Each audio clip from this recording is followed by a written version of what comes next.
Hah? Aduh pusing. Pala otak, pala Barbie pusing. Bolak-balik. Maju, mundur. Maju, mundur. Maju, mundur. Maju, mundur. Anjay, pusing banget coy.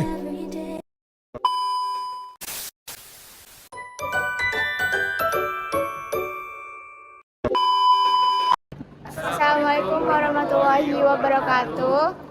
Kami dari kelompok 4 Bahasa Indonesia itu ditugaskan untuk wawancara musik Nila Utama. Saya Mulia Wiguna. Saya Syafira Putri. Saya Talita Nurul Aisyah. Saya Hazal Mazakini Pratama. Saya Fatul Yauta. Ikut video wawancara. Dan Assalamualaikum warahmatullahi wabarakatuh. Kami dari perwakilan sekolah Sapanya Baru dalam pelajaran bahasa Indonesia. Yang kami adalah untuk mewawancarai tentang musim Nila Utama. Jadi kami di sini akan mewawancarai Bapak Martin sebagai edukatornya. Ada beberapa pertanyaan yang akan kami tanyakan sama Bapak Martin. Yang pertama, kapan berdirinya museum ini? Baik, musim ini kalau resminya pada September tahun 1924. Namun pembuatan konsep kota kita sejak tahun 1982 sampai 85. Nah, tahun 1992 sudah berdiri, tapi hanya sebagai untuk penyimpanan koleksi saja. Jadi dibuka untuk umumnya penyimpanan koleksi saja. Nah, sebenarnya 1924 itu bukannya. Dan selanjutnya, siapa saja pendirinya?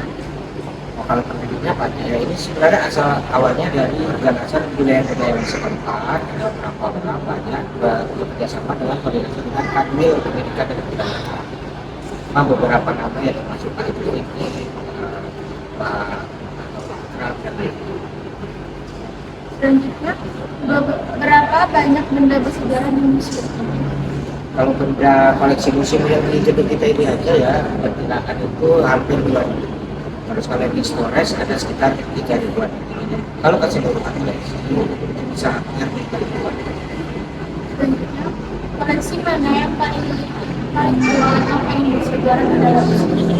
Kalau koleksi yang paling tua itu ada di lantai bawah, nanti ada yang paling tua namanya batu siput. Ini fosil bayi kayu yang dijual menjadi batu. Beberapa juga usia sudah ribuan tahun. Bahkan ada kategori Indonesia yang sempat dimakan jutaan tahun. Kita pastikan itu memang sudah sangat lama. Kalau ditanya yang paling tua ya batu siput itu. Dan terakhir, bagaimana museum ini mengedukasi generasi muda tentang tradisi budaya Melayu? Kita sadar ya karena susah ya, itu sangat sulit. Jadi nggak cukup hanya kita mengajak bertemu ke saja. Kita ada kegiatan program kegiatan. Kita ke sekolah-sekolah ini karena karena musim masuk sekolah. Dan itu kadang-kadang sekolah-sekolah di Kabupaten juga ke kabupaten kotanya. Selain program itu juga ada pameran-pameran tematik, pameran ini yang kita bawa ke daerah-daerah. Jadi setahu ada 5 kabupaten, setahu ada dan itu barang yang dibawa adalah barang asli. Misalnya kalau sebagai lokal koleksi sekitar. Terima kasih kepada Bapak Martin. Itu adalah beberapa pertanyaan yang kami ajukan kepada Bapak Martin tentang museum ini. Baiklah, di sini ada salah satu contoh batu-batuan yang ada di museum ini.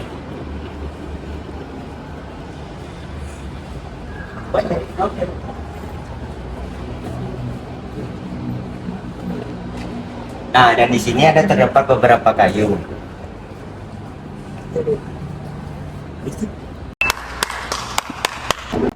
Selanjutnya di sini saya akan memberikan beberapa hewan yang terdapat di museum ini. Ada burung madu, ada harimau Sumatera, dan di ujung burung itu ada terenggiling, ada musang, ada siamang, dan terakhir ada penyu.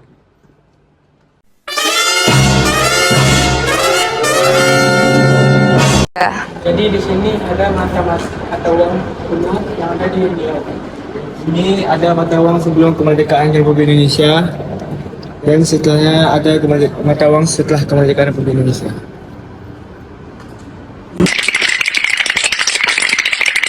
Berikutnya di sini ada beberapa senapan peninggalan dari sejarah.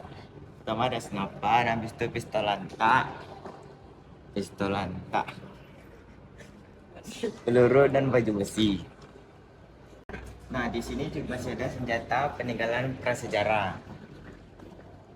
Lagi, tombak siap. Di sini terdapat mahkota yang sudah diduplikat, yaitu mahkota dari Sultan Srindrapura.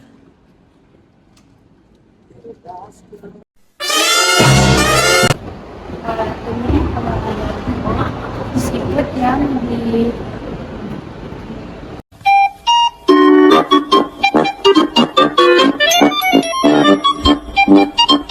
yang tertua yang ada di museum.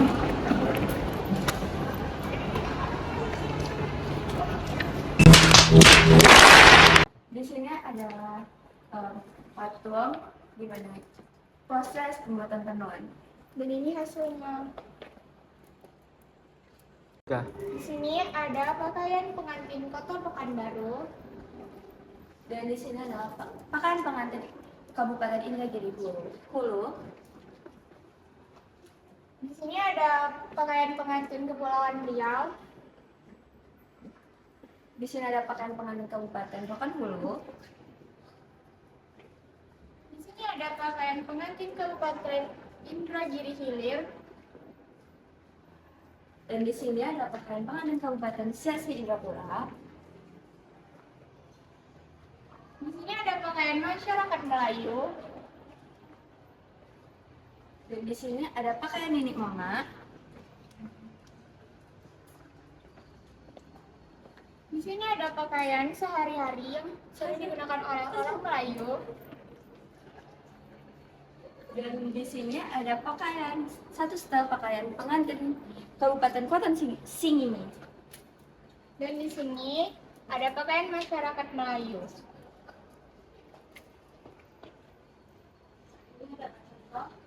Dan ini adalah contoh dari pelaminan adat Melayu Riau.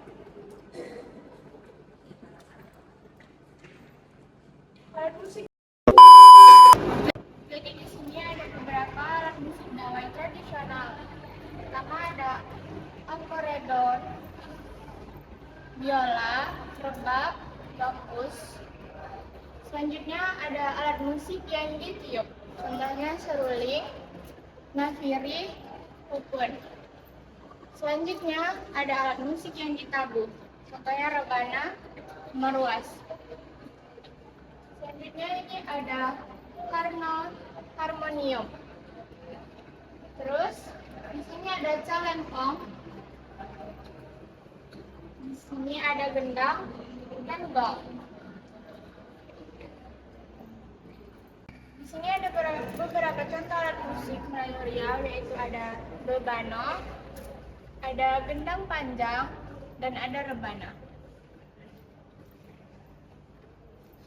Di sini ada beberapa alat komunikasi dan informasi, yaitu ada radio, telepon engkol, teodolit. Selanjutnya di sini ada permainan tradisional, ada congkak,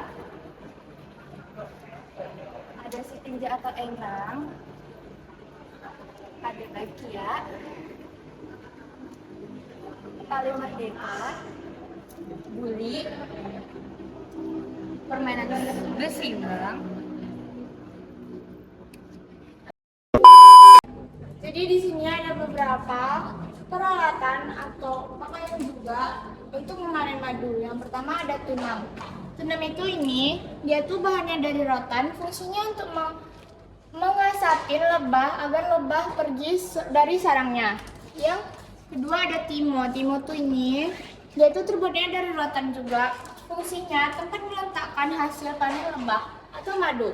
Yang ketiga ada bajunya. Itu terbuat dari kulit kayu, fungsinya untuk melindungi diri dari pandangan dan cuaca. Yang kedua ini ada timo, tapi beda bentuknya. Terus ini contohnya, bahannya dari rotan, fungsinya tempat meletakkan hasil panen lebah atau madu juga. Yang terakhir ada tali ulur, yaitu terbuat dari bahan rotan, fungsinya untuk menurunkan madu dari pohon.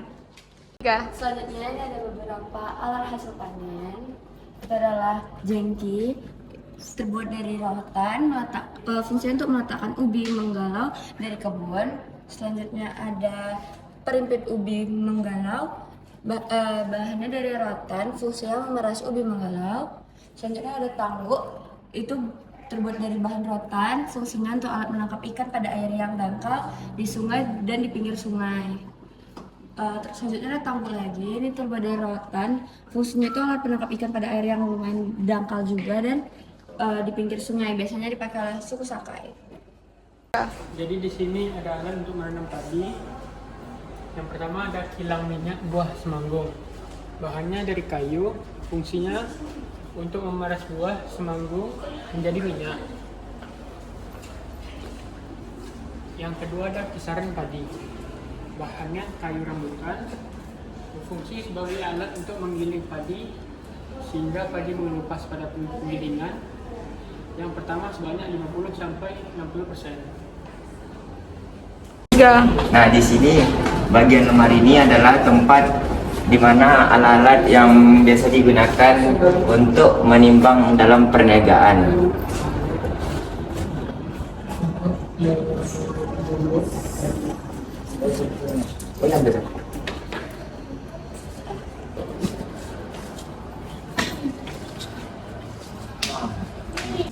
Di sini ada alat dari hasil pertanian untuk menanam hasil pertanian yaitu padi. Di sini ada ayak padi untuk memisahkan padi dengan beras. Di sini ada kukusan untuk menanam nasi.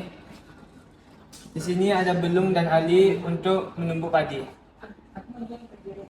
Di sini terdapat perahu yang sangat besar ya Bunda. Yang terdapat di museum ini. Di sini ada papan selancar, papan kerang, perahu layar, sampan. Ini katanya juga ada perahu kajang dan sampan lagi. Jadi di sini ada rumah, ada dari rumah atap 5 sepotong. Jadi kayak gini. Terus di sini ada istana pulau Penyengat dan panjang. Selanjutnya ada rumah Selasa Jatuh Kembar.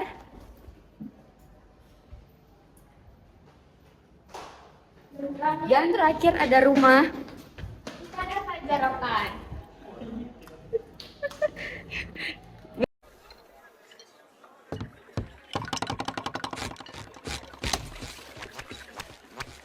Di sini ada rumah pandai besi. Sejak masa lampau, manusia telah mengenal pemanfaatan dan pengaturan suhu api, yang kemudian menciptakan suatu teknologi pengerjaan dan pengolahan benda-benda yang terbuat dari bahan baku logam. Berdasarkan bukti-bukti arkeologis, teknologi pengerjaan dan pengolahan logam di Indonesia sudah dikenal sejak beberapa abad sebelum Masehi, yaitu dengan ditemukannya benda-benda yang terbuat dari perunggu, besi, dan emas. Rumah pandai besi yang ditampilkan di sini adalah tempat pembuatan benda-benda logam yang dihasilkan dengan teknik tempa. Teknik tempa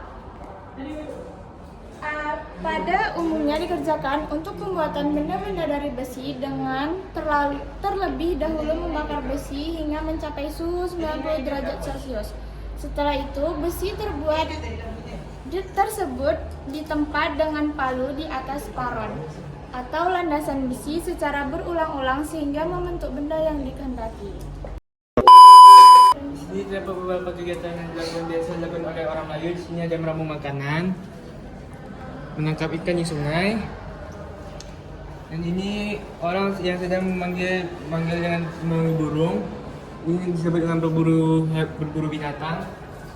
Ini terdapat satu binatang babi yaitu. Di sini orang sedang menanam sawah.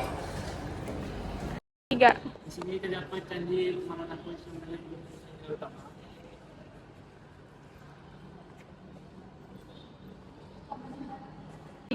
Di sini terdapat permainan pacu jalur yaitu tradisi budaya Pancing yang biasa diadakan perlombaan setiap setahun sekali. Jadi di sini ada beberapa jenis kayak. Yang pertama ada Laksamana Terengganu. Yang kedua ada Podong. Yang ketiga ada Tanjak Raja, Sisingamaraja.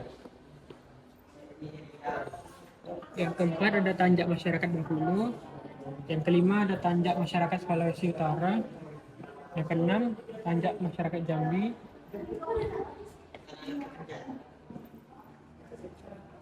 Yang ketujuh ada Bugis Tak Balik. Yang kedelapan ada Tanjak Untung Sarapati. Yang kesembilan Tanjak Masyarakat Sulawesi Tengah. 10 Tanjak Pangeran Antasari. Dan yang terakhir Tanjak Masyarakat Bali.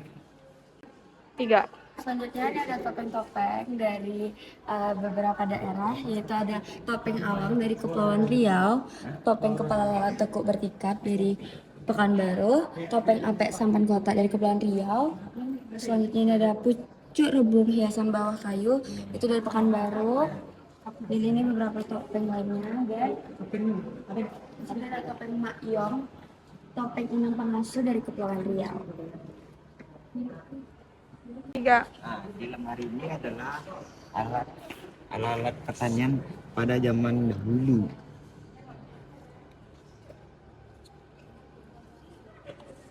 3. Ini adalah gubernur dari masa ke masa. Ini adalah gubernur periode pertama, itu adalah Mr. Amin, ini Pak Harudin, Bapak Harudin Nasution, Bapak Harifin Ahmad, R. Subrantas, Pak Prapto Prayitno, Dr. Handas Atar Sudero, Haji Mamunandar, R. Supripto, Saleh Jasih SH, Rusli Jaya, Bapak Anas Makmun, Bapak Arsyad Julian Andi Rahman, Buan Tamrin Hashim, Bapak Syamsuar, Brigjen TNI Hajedi Natar Kristian, dan IR Asaf Haryanto. Di sini ada beberapa kesultanan yang berada di Riau. Yang pertama itu Sultan Syarif Qasim Abdul Jalil Saifuddin. Yang kedua ada As-Said Syarif Harun. Nanti ke sampingnya. Di sini ada Tuanku Tambusai. Ada Soman HS. Itu di sini ada Idrus Tintin. Ini ada BM Syamsuddin. Dan terakhir Kesultanan Tanas Effendi. Sekian vlog dari kami tentang mewawancara dan mengelilingi Museum Sang Nila Utama. Lebih dari kurang kami mohon maaf. Assalamualaikum Waalaikumsalam warahmatullahi wabarakatuh.